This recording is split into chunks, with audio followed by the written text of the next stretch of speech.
Grief, Gratitude, and Greatness is a production of Recursive Delete Audio Visual.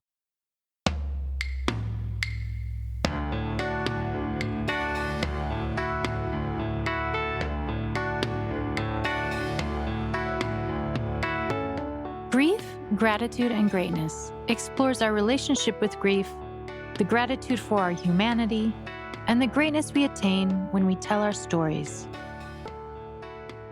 I'm your host, Sarah Shaul. On a spring break trip to Utah, Annie Adams' life was blown apart. Her 15-year-old child was taken to the ER with strep-like symptoms. That afternoon, Zenzi was diagnosed with leukemia and was flown to Salt Lake City, 4 hours away by car. Treatment began that night with chemotherapy. 4 nights later, Zenzi had a brain hemorrhage. Annie and her husband Marc had difficult decisions to make. Brain surgery would only provide a slim chance of survival, and at best would result in Zenzi being left with severe disability. Annie and Marc opted against surgery, choosing to stay by their child's side. They waited for Grandma Dee to arrive before allowing for Zenzi's breathing tube to be removed. All the while, the teen's favorite music was blasting. 800 miles from home, Annie and Marc were challenged as to how to get Zenzi's body back to Portland. Did you know that in order to transport a dead body on a plane, the body has to be embalmed or cremated? This wouldn't suit their desire for a natural burial, so Marc took the steering wheel and brought their child's body the long way home by car. In the time since Zenzis death, Annie embraces her well of grief, experiencing joy when seeing things that remind her of her child. Pineapples, yellow Volkswagen Beetles, and the letter Z. Volunteering her time to help others is a leg on her path to healing. Still, the layers of grief continue to reveal themselves. Among these, Annie regrets not having had the chance to fully support and see through Zenzi's gender transition. Zenzi was in a public high school where they talked about gender. And all of a sudden, we get a letter from Z that said they didn't like their name anymore. It started with the name change. So this letter, very sweetly written, this kid had a way with words, and it said, I know you picked this name for a reason, and I'm sorry. I know it means something to you, but it doesn't work for me anymore. I don't like this name. And I was not fazed that much by it until I started to have to work on calling them Zenzi. But to help with that, Z said, how about just Z? I was like, okay, that's easier than the whole name change. So I called Z, and Zenzi just still sounded very strange, but I'm grateful. Z was the name Z was how I was able to make that transition. And now Zenzi sounds normal. So wow. I'm grateful that we had that time. Did Zenzi express to you what transitioning meant to them? That's a good question that I didn't have enough time. Z talked about being gender neutral. Didn't want to be identified either way for a long time. And then we were still there, but my husband, we meaning my husband and I, were still in that thought. When Z's death happened, we didn't realize the extent of what was going on at school. Classmates and teachers were calling her and she. And Marc and I we felt a little sad that we didn't know that. How'd you find that out?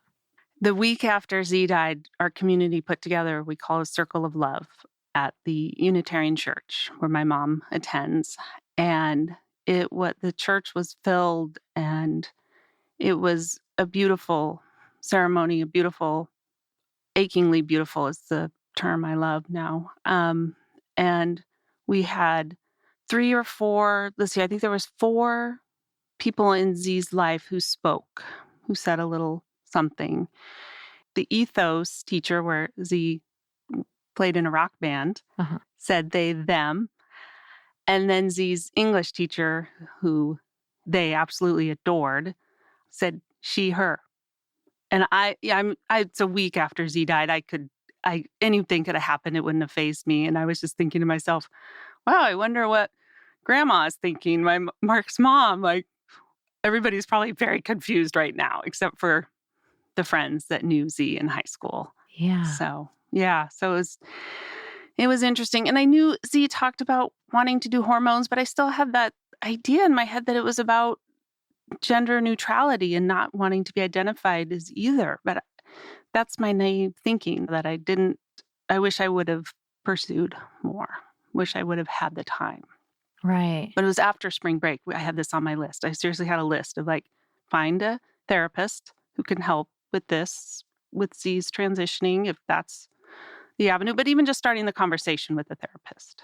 So you'd only even been in the conversation? Probably just a few months. I mean, it was the gender neutral, started to wear skirts. So just a few months? Just really maybe more. I mean, grief brain, I get very confused about time now. So it probably was more than that, but that's kind of where I really felt like the 2 months before were huge. So you were Huge. really just starting down this path. Yep. And then the timing of something else that just reminded me of this that was in print was a Grant magazine. Z went to Grant High School? Yep. Z was at Grant High School. And the Grant magazine that was coming out right after spring break, Z and their girlfriend were part of one of the articles about happy places because they would hang out in the hall in this little alcove of the hall out of the way, and everybody would walk by and they just knew the two of them would be in this alcove because it was their happy place. So here's this article about that with the picture of them and their preferred pronouns, their name and preferred pronouns. And on there was she, her for Z. Oh, wow. So here I have this picture, this proof in writing that that's what Z told the journalist for Grant magazine.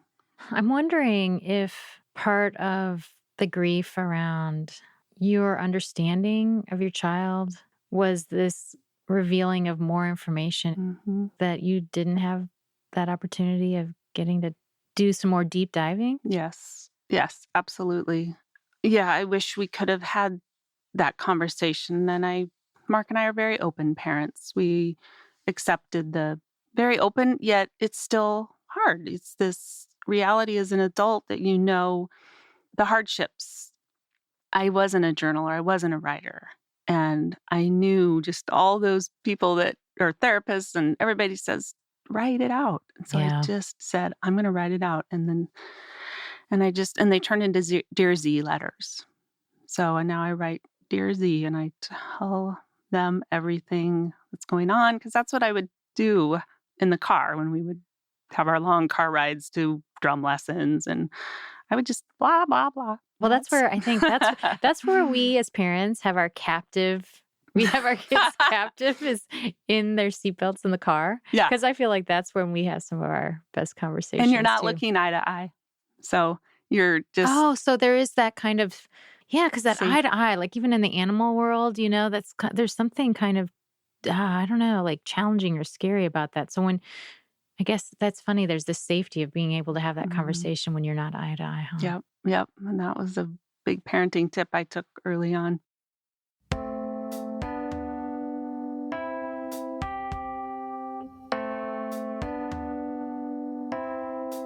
We're curious to hear from our listeners. Do you have thoughts or reactions to something you heard in this episode? Or maybe you have an idea for grief, gratitude, and greatness and would like to share some feedback. We'd love to hear from you. Links to contact us can be found in all the usual places, or check the show notes. So you were on spring break vacation with other families, right? The goal was to camp, and the weather that spring break was snowy. We were going on a little tour of hot springs. So we started in Eastern Oregon. We were going to drive, and just go to these hot springs, meet up with our friends in Idaho. But it was really snowy. So we had to stay in a hotel the first night. Okay. outside of Burns. Needless to say, it was the spring break from absolute hell Sure. because of the snow, too. And we did camp one night outside of a hot springs in Idaho. Yeah, our destination was St. George, Utah. Okay. And that's very southern Utah. And we made it, and Z woke up that morning not feeling well at all. And there wasn't any indication prior to that? Well, thinking back, and our friend that we were with, she thought it was strep throat or mono. Yeah. And then that Monday morning, Z couldn't stop throwing up. Ugh. So we had to get in the car and just make it to our final destination. And again, we just thought viral. Just didn't really. What we learned about leukemia is it can 2 weeks all of a sudden could just present itself. If you would have done a blood test 2 weeks before, it would not have been there. Really? It's that fast, and that it just presents itself with a lot of other symptoms. And Zenzi had allergies. So even just the tiredness, it's the end of March. It just felt Oh, yeah. 15-year-old, like just. Yeah. They're all tired anyway. Yeah, Or exactly. yeah. And I have So- a kiddo who's got pretty intense allergies. So like March is a tough time. It is, yeah. And I just was, of course, I could beat myself up till the cows come home just thinking about the symptoms that I feel like I might have missed or that it wasn't normal. But St. George, they said, you need to get to the closest children's hospital, which was either Vegas or Salt Lake. Mm-hmm. I just asked them, if this is your child, where would you go? And hands down, Salt Lake has a very good children's hospital. So they got us onto a ambulance to the airport. Airport got in a fixed wing plane. Z and I and three staff. Yeah. And I will never forget the young man who was actually training and volunteered to come with us. Just sat and talked to Z the whole time because I had to be strapped in. Oh, yeah. So, and then ambulance to the hospital, and they were ready for us. And it was just, now I look back and I felt the urgency, but there's an 85% success rate with the therapies now in place for leukemia. Yeah. And I, still think that's 85 out of 100 live, but there's still 15 out of 100 who won't survive. And so there are complications that can come up that, like a brain hemorrhage, that there isn't a lot of. Is that a complication from the leukemia or from the treatment? Leukemia. Mm-hmm. The blood is one of the symptoms is the bruising, really easy bruising, and we just had started noticing that Saturday night before. Okay. And it wasn't even that. So, but still, again, just not. You just don't think your 15-year-old is going to be diagnosed with leukemia, especially on a trip. Why do we think it's not going to happen on a trip? I don't know. Right. Right. So, because when you imagine a trip, you leave all your cares behind. That's why you go on a trip. Mm-hmm. So here we are in Salt Lake. Marc had to drive from St. George to Salt Lake to meet up with us. Did your friends come along too? No, they stayed in They St. George? stayed. Yep.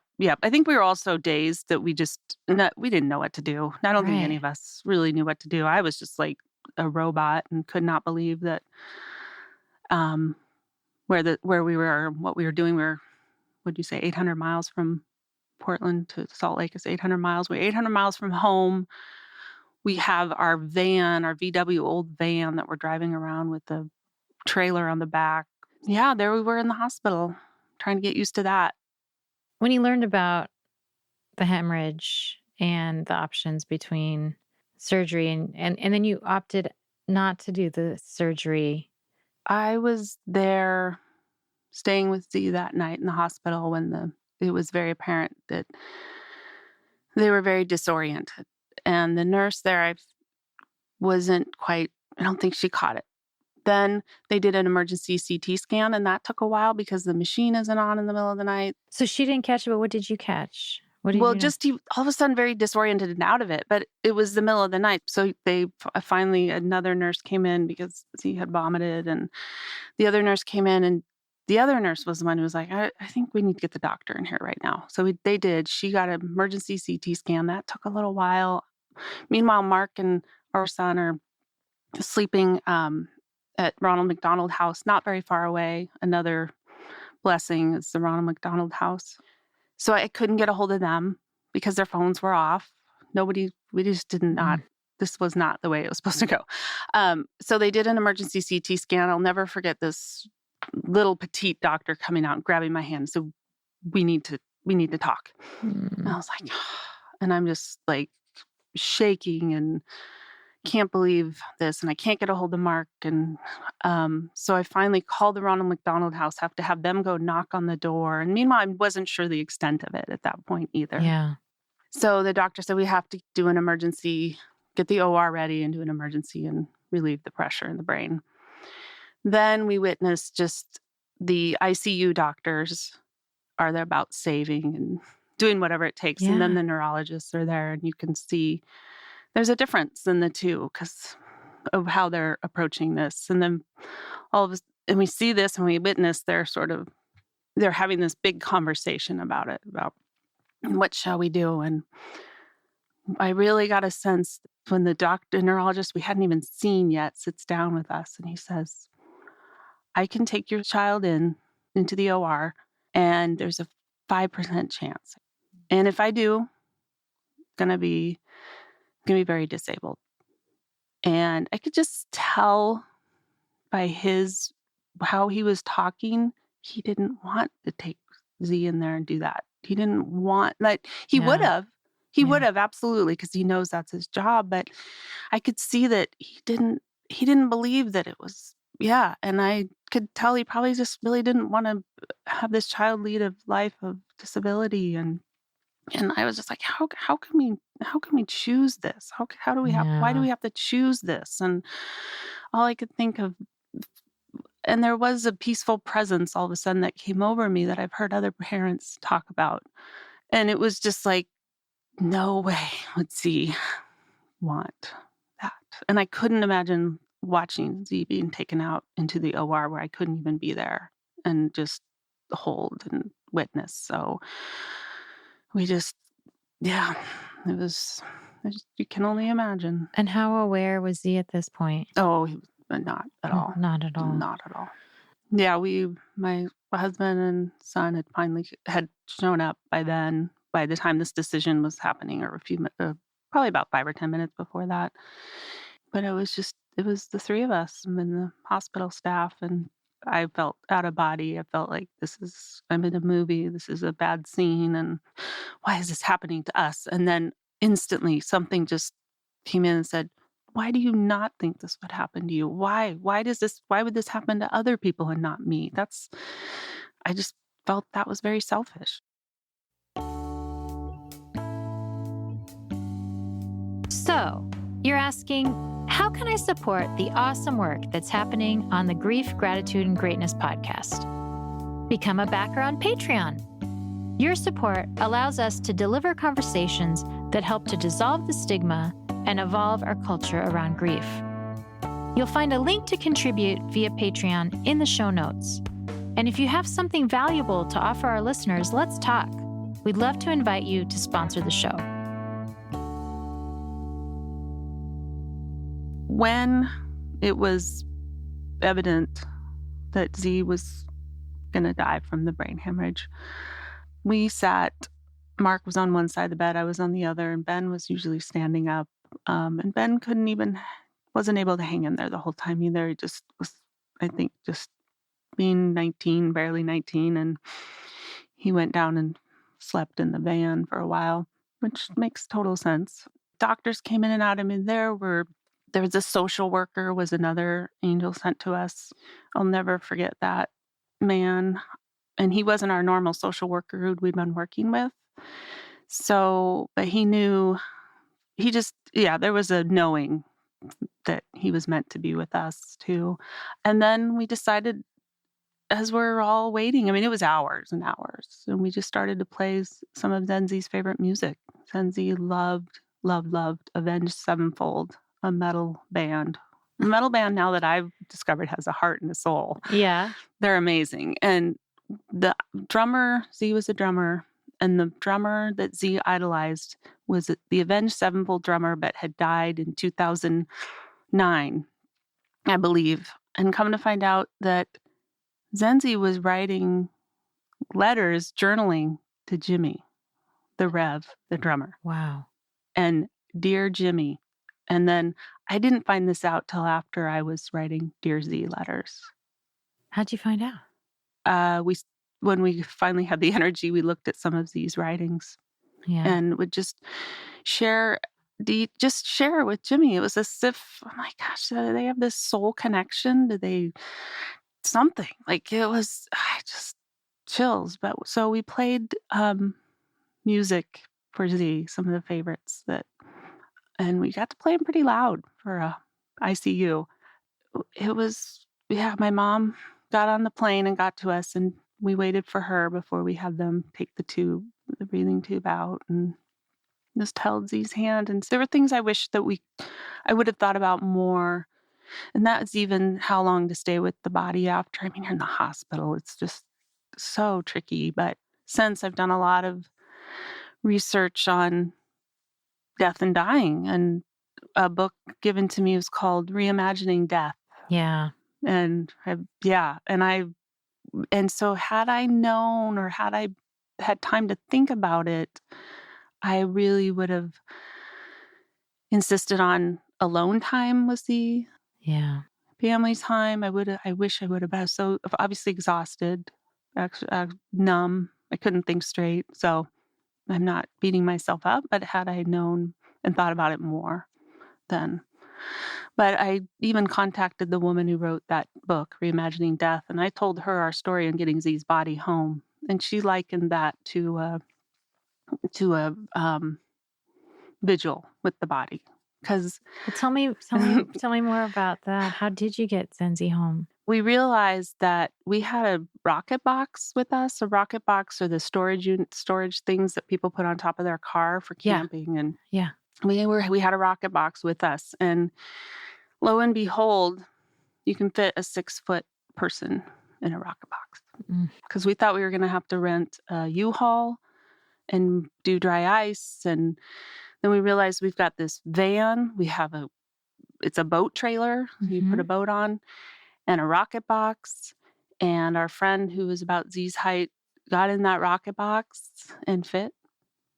I mean, it's crazy. Like when we first discussed this, I was like, that's absurd. But we had these tools, and Marc and 2 friends picked up Zen's body, but before that they smudged. They went to this beautiful park in Salt Lake, and they did this ceremony around the rocket box, around anything that went in the rocket box. They smudged it, they blessed it, their intentions were so great, and it sounded like people around them, it's almost like they could feel. Nobody said a word, nobody asked a question, but everybody went by with reverence and could tell something big was happening.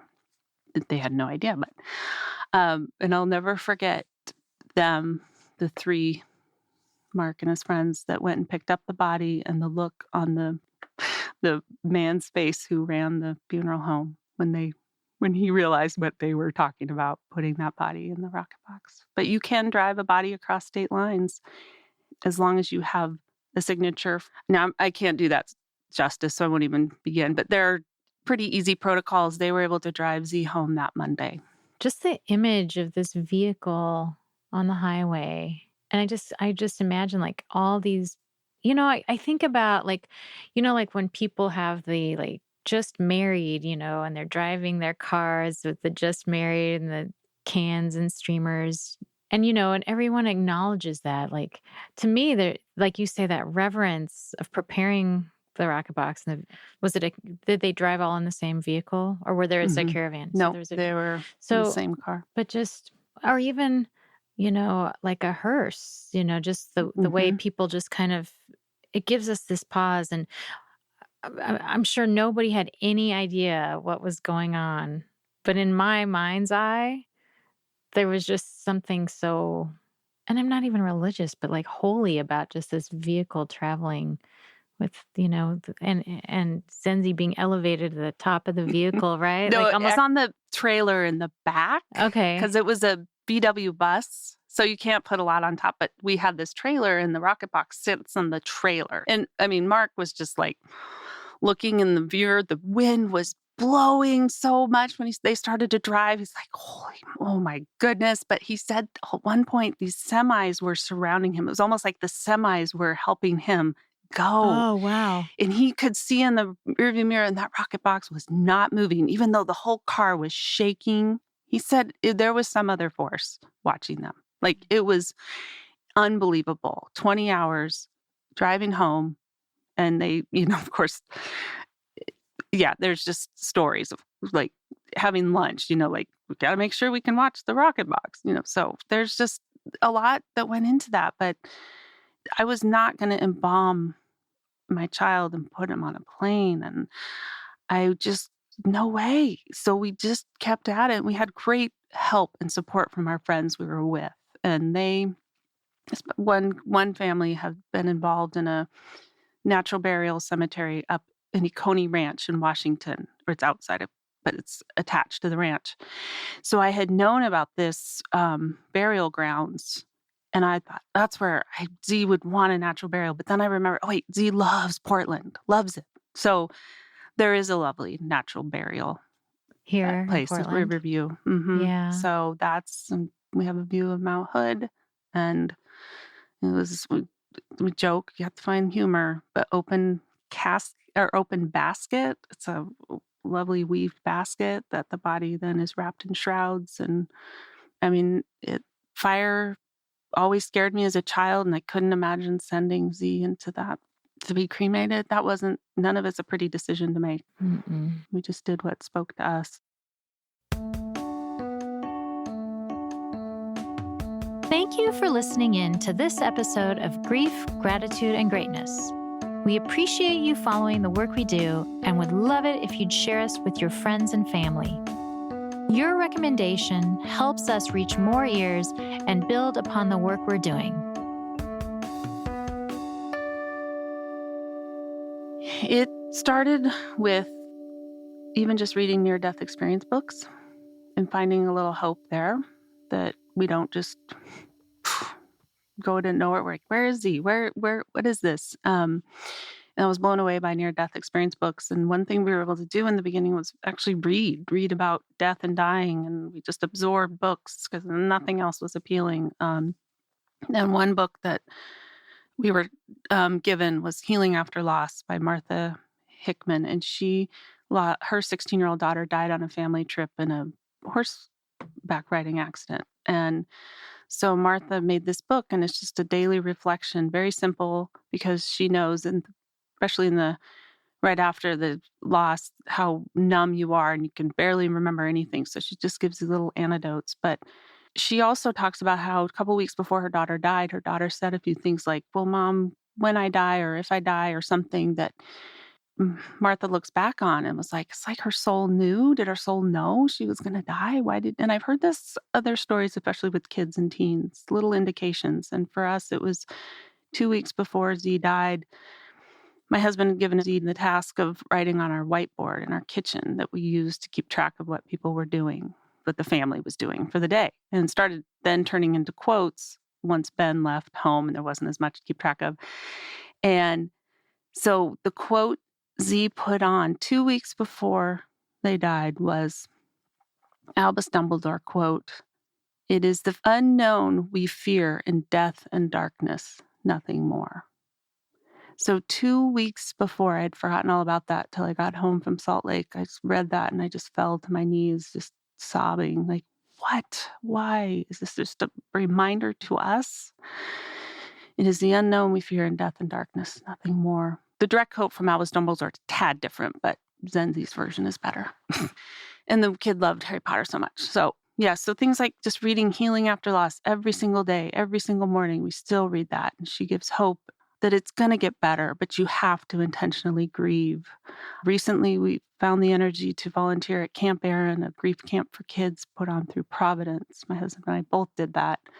powerful because they talk about grief. They encourage children to talk about grief and their loved one that died and not just stuff it somewhere. And I started volunteering at the Dougy Center. I help with the adult support group while the siblings of their children that died are in their support group. Mm-hmm. And then my husband and I are starting a Helping Parents Heal as an organization, nationwide organization that helps parents heal. And there's no regular meetings in the Portland area. So we're starting regular meetings for Helping Parents Heal, and in hopes and just of connecting with other parents. Do you think connecting is like the number one? For us, finding people who really understand that the death of a child of any age is just not it just is so out of the norm. And not really, though, because it does happen a lot. But it's not what's supposed to happen. Mhm. We are not supposed to outlive our children. Mm-mm. Nope. That's the thing we bought into, right? Mm-hmm. Yeah, we did. Yeah. It's just finding the beauty where I can, finding the peace and the joy, and embracing Z's friends. They're huge help. Grief, Gratitude, and Greatness is a production of Recursive Delete Audiovisual in Portland, Oregon. This episode was produced and edited by Jack Saturn. And me, Sarah Shaul. The music was by Samantha Jensen.